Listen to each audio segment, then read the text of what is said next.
Веќе многу реализиравме и во напредна фаза сме на изградба на нови објекти, пуштање во употреба на градинка Изворче, пуштање во употреба на доградба на Блаже Коневски, пуштање во употреба на спортска сала во Долно Лисиче и дефинитивно фокус на паркингот во урбаниот дел на аеродром. Нешто на што граѓаните најмногу реагираат, веќе имаме конкретен план и конкретни решенија кои што ќе ги понудиме пред аеродромци. Прво, темелно ќе го чистиме аеродром. Треба да се исчисти буквално секоја педа од аеродром. Потоа ќе пристапиме кон изградба на детска градинка, уште во првата година од мандатот. Ќе пристапиме на изградба на еден мултифункционален центар, општинска разграда, која е многу битна, затоа што се плаќа од парите од граѓаните. Потоа средување на буквално сообраќајниот хаос, изградба на паркиралишта, катинг гаражи и на крај секако зазеленување на целата површина, а во аеродром има во огромен број.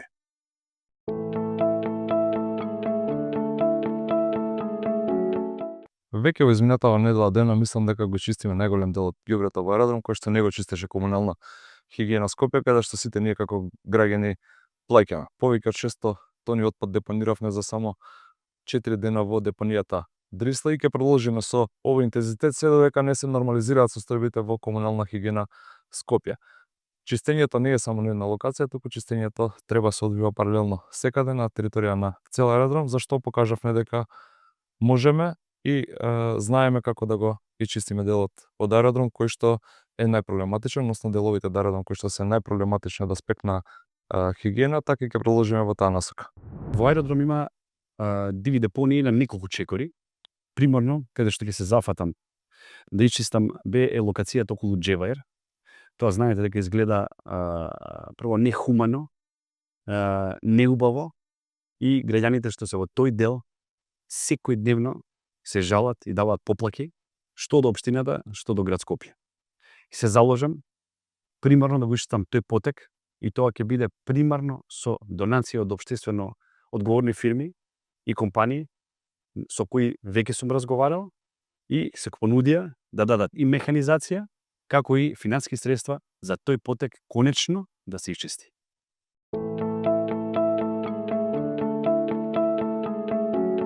Едносмерни улици во Стар аеродром и Мичурин, систем со кој што ќе овозможиме побезбедно движење на возилата, поуспорен сообраќај, побрз проток на сообраќајот и инстантно нови паркинг места од 500 до 800 согласно со идеите кои што ги имаме направено, дополнително воведување на зонско паркирање во делови на аеродром каде што е неопходно, имплементација на системот Безбеден град кој што го најавува Министерството за внатрешни работи како ќе помогне во побезбеден сообраќај и секако пуштање на оние сообраќајници, односно мостот кој што се наоѓа помеѓу аеродром и Газибаба, кој што треба да биде уште едно издишување од аеродром во оние rush hour или часови кога има најголем сообраќајен метеж.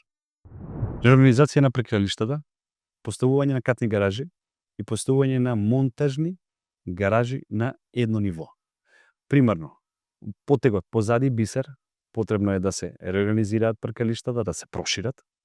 Второ, поставување на катни гаражи во пределот на Стар аеродром, помеѓу улиците Рудичаевац и Владимир Комаров, како и во пределот на Мичурин. И трето, поставување на монтажни гаражи на едно ниво, и тоа во потегот од Хотел Русија до Хотел Хилтон, како и на локации каде што е тоа планирано.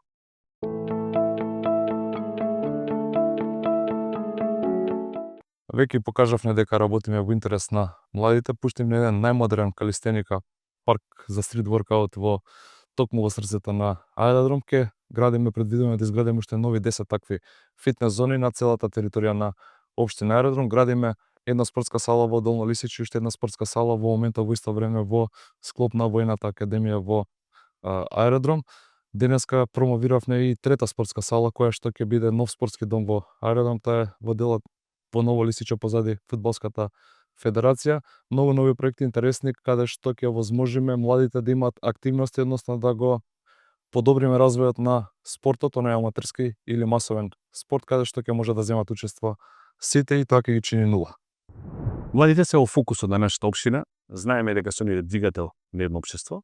Примерно, ќе понудиме субвенции за отварање на компании, на млади предприемачи до 29 години, со цел да ги поттикнеме да ствараат, да работат за општината нормално. Второ, ќе поттикнеме субвенции за ученици кои одат по превари, за социјално загрозени фамилии, значи да ги поттикнеме и самите ученици да се пријавуваат на надпревари, да создаваат, да учат. Трето, на крај, можеби најбитно, ќе поттикнеме места каде што ќе можат младите да се забавуваат, да се дружат и да ги цилиот свој потенцијал да го истакнат.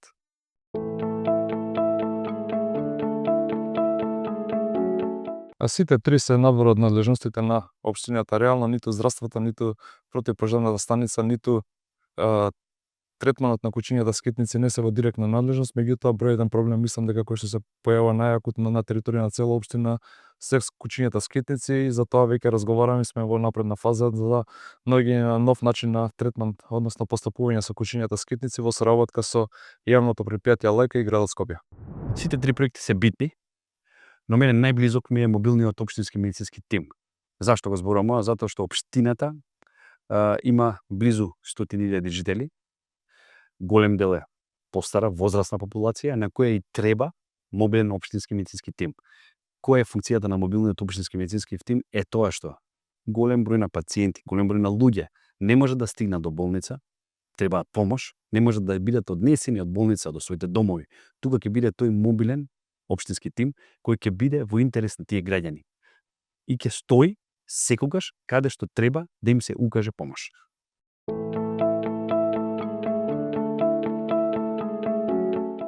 Да, веќе како градоначелник покажав дека приоритетите на граѓаните се и мои приоритети и веќе во минатата година во месец декември направивме 7 буџетски форуми каде што граѓаните имаа можност со директно учество да ги кажат своите идеи, да предложат своји сопствени проекти. Општина Аеродром согласно последните истражувања за нивото на буџетска и фискална транспарентност се наоѓа на самиот врв, нешто на што работевме интензивно изминатиот период и така и ќе продолжиме. Буџетските форуми, односно учеството на граѓаните е многу клучно во креирање на буџетот, токму затоа предвидуваме и во програмата еден нов проект за прв пат кој што ќе се спроведе, тоа е Твој данок, твој проект, каде што граѓаните ќе можат врз основа на данокот кој што го плаќаат и износот во секоја населба да можат да предлагаат проекти кои што ќе бидат од најголемо значење за нив.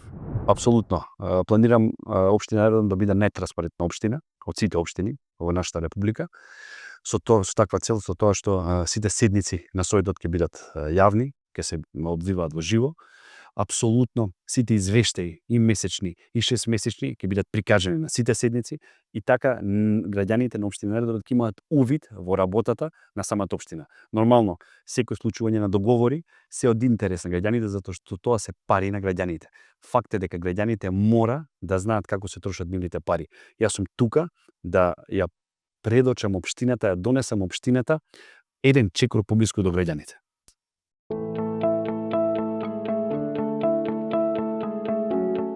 Тоа е една слика која што ја опишавте и беше слика пред 4 години во Аеродром, каде што за жал многу интензивно се градеше. Во овој мандат споредбено со претходниот за повеќе од 80% го намаливме бројот на издадени одобренија за градење и веќе Аеродром не е општина каде што пример се изградба на нови згради и сечење на дрва. Таква слика немаме видено во изминативе 4 години. Во таа насока ќе продолжиме и понатаму со зајакнати инспекциски контроли, намален број на издадени одобренија за градење, хумана урбанизација.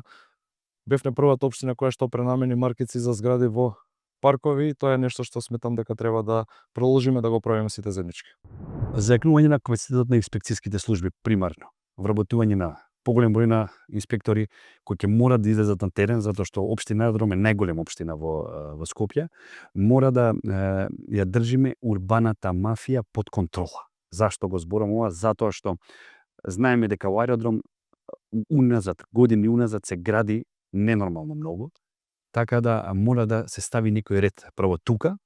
Примерно тоа може да се стави само со инспекцијски служби, само со контрола и со јасно посочување кој е одговорен за сите тие проблеми.